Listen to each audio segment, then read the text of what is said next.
Hello guys and welcome back to Best Capex. Recently എനിക്ക് ടാറ്റ ടിയാഗോയെ പറ്റി ഒരു അൺഒഫീഷ്യൽ ആയിട്ടുള്ള ഒരു ഇൻഫർമേഷൻ കിട്ടിയിട്ടുണ്ട്. അതായത് ഈ വാഹനത്തിൽ വൈകാതെ തന്നെ ഒരു CNG വേർഷൻ കൂടി അവൈലബിൾ ആയിരിക്കും എന്നാണ് ആ ഒരു ന്യൂസ് പറയുന്നത്. അതായത് ജസ്റ്റ് ഒരു റിപ്പോർട്ടാണ്, ഇത് റൂമർ അല്ല. ഓക്കെ, കാര്യം എന്താണെന്ന് വെച്ചാൽ പല ഡീലേഴ്സും ഈ CNG ടിയാഗോയുടെ ബുക്കിംഗ്സ് എല്ലാം അൺഒഫീഷ്യലായിട്ട് സ്റ്റാർട്ട് ചെയ്തിട്ടുണ്ട്. ഏകദേശം 5,000 to 11,000 ഇടയിലാണ് പല ഡീലേഴ്സും ചാർജ് ചെയ്യുന്നത്. ഒരു ഫിക്സഡ് എമൗണ്ട് ഇല്ല, കാരണം അറിയാലോ അൺഒഫീഷ്യൽ ബുക്കിംഗ് ആണ്. അതുകൊണ്ട് പല ഡീലേഴ്സും അവരുടേതായ രീതിയിലാണ് ബുക്കിംഗ് എടുക്കുന്നത്. ഒഫീഷ്യലായിട്ട് വരുമ്പോഴാണ് ഇപ്പോൾ കൃത്യമായിട്ട് ഒരു കമ്പനി നിങ്ങൾക്ക് 21,000 രൂപ കൊടുത്ത് ബുക്ക് ചെയ്യാം, അല്ലെങ്കിൽ 18,000 രൂപ, അല്ലെങ്കിൽ അങ്ങനെ ഒരു തുക പറഞ്ഞ് ഈ ഒരു എമൗണ്ട് കൊടുത്ത് നിങ്ങൾക്ക് ബുക്ക് ചെയ്യാമെന്ന് പറയുന്നത്. ഇതിപ്പോൾ അൺഒഫീഷ്യലാണ്. അതുകൊണ്ടാണ് ഇങ്ങനെ ഒരു 5,000 to 11,000 ഇടയിൽ വേരി ചെയ്യുന്നത്. ഫിക്സഡ് അല്ല. പല ഡീലേഴ്സും സ്റ്റാർട്ട് ചെയ്തിട്ടുമില്ല. അതായത് കുറച്ച് ഡീലർഷിപ്സിൽ നിന്നാണ് ടിയാഗോ CNGയുടെ ബുക്കിംഗ്സ് സ്റ്റാർട്ട് ചെയ്തിരിക്കുന്നത്. എല്ലാത്തിലും സ്റ്റാർട്ട് ചെയ്തിട്ടില്ല. ചിലപ്പോൾ നിങ്ങൾ പോയി നോക്കിക്കഴിഞ്ഞാൽ മനസ്സിലാവുമായിരിക്കും ഇതിൻ്റെ ബുക്കിംഗ്സ് സ്റ്റാർട്ട് ചെയ്തിട്ടുണ്ടോ ഇല്ലോ നമ്മുടെ കേരളത്തിൽ. അതുകൊണ്ട് തന്നെ നമുക്ക് എന്തായാലും യാതൊരു സംശയമില്ലാതെ തന്നെ പറയാൻ പറ്റും ടിയാഗോ CNG ലോഞ്ചിങ് മിക്കവാറും ഒന്നെങ്കിൽ അടുത്ത മാസം ഫെസ്റ്റീവ് സീസണിലായിരിക്കും, അതും അല്ലെങ്കിൽ ഡിസംബറിലായിരിക്കുമെന്ന്. എന്തായാലും ലോഞ്ച് ചെയ്യുമെന്ന കാര്യം ഓൾമോസ്റ്റ് ഉറപ്പാണ്. കാരണം ഒരു വിവരമില്ലാതെ ഡീലർഷിപ്സിൽ നിന്നും ബുക്കിംഗ്സ് സ്റ്റാർട്ട് ചെയ്യില്ല. കമ്പനിയുടെ അടുത്ത് നിന്ന് ഒരു അറിയിപ്പ് കിട്ടാതെ ഒരു ഡീലർഷിപ്സിൽ നിന്നും ഈ വാഹനങ്ങളുടെ, അതായത് ഇപ്പോൾ ഒഫീഷ്യൽ അല്ലാതെ അൺഒഫീഷ്യൽ ബുക്കിംഗ്സ് സ്റ്റാർട്ട് ചെയ്യുമെന്ന് പറഞ്ഞാൽ അത് സെൻസിബിൾ അല്ലല്ലോ. അതുകൊണ്ട് എന്തായാലും ഇങ്ങനൊരു വാഹനം വരും എന്ന കാര്യം ഓൾമോസ്റ്റ് കൺഫേംഡ് ആണ്. ഇനി ടിയാഗോ CNGയിൽ വരികയാണെങ്കിൽ ഇതിൻ്റെ സ്പെക്സും കാര്യങ്ങളൊക്കെ നോക്കുകയാണെങ്കിൽ എനിക്ക് തോന്നുന്നത് മിക്കവാറും ഈ വാഹനത്തിൻ്റെ ബേസ് സ്പെക് വേരിയൻസിലായിരിക്കും. അതായത് XC വേരിയൻറ്റിലും XT വേരിയൻറ്റിലും ഒക്കെ ആയിരിക്കും മിക്കവാറും ഇവർ CNG വേർഷൻസ് അവതരിപ്പിക്കാൻ പോകുന്നത് എന്ന്. ഇത് ഫാക്ടറി ഫിറ്റഡ് CNG ആയിരിക്കും, അല്ലാതെ പുറത്തുനിന്ന് ചെയ്യുന്നതായിരിക്കില്ല.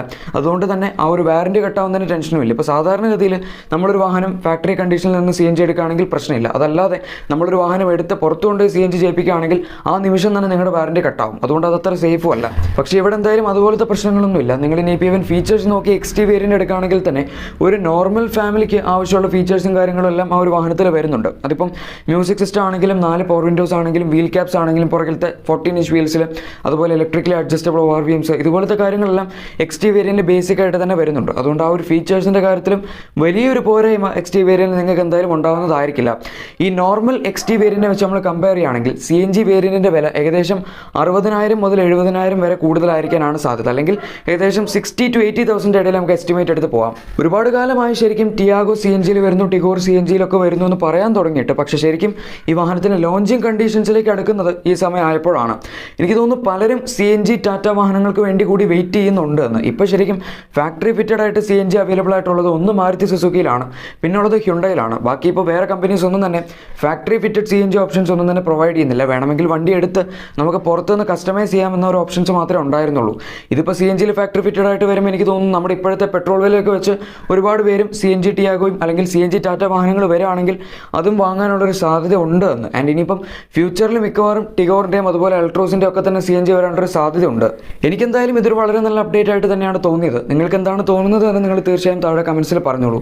CNGക്ക് കേരളത്തിൽ എത്രമാത്രം പ്രാധാന്യമുണ്ട് എന്ന് എനിക്കറിയില്ല. കാരണം ഞാൻ അങ്ങനെ ഒരുപാട് CNG യൂസേഴ്സിനെ ഒന്നും കേരളത്തിൽ അങ്ങനെ കണ്ടിട്ടില്ല. പക്ഷെ എന്നാലും നമ്മളിപ്പം ഒരു മിഡ് ഇന്ത്യ അല്ലെങ്കിൽ കൈൻഡ് ഓഫ് ഒരു നോർത്ത് ഏരിയയിലേക്കൊക്കെ പോവുകയാണെങ്കിൽ അവിടെ കൂടുതൽ ആൾക്കാരും ഇപ്പോഴത്തെ ഈ പെട്രോൾ വില വെച്ചൊക്കെ പ്രിഫർ ചെയ്യുന്നത് CNG ആണ്.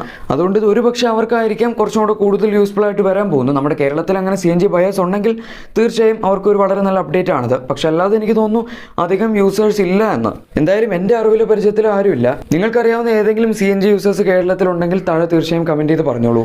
സോ ഗൈസ്, നമ്മുടെ ഇന്നത്തെ ഒരു ചെറിയ അപ്ഡേറ്റ് എല്ലാവർക്കും ഇഷ്ടപ്പെട്ട് കാണും എന്ന് തന്നെ വിചാരിക്കുന്നു.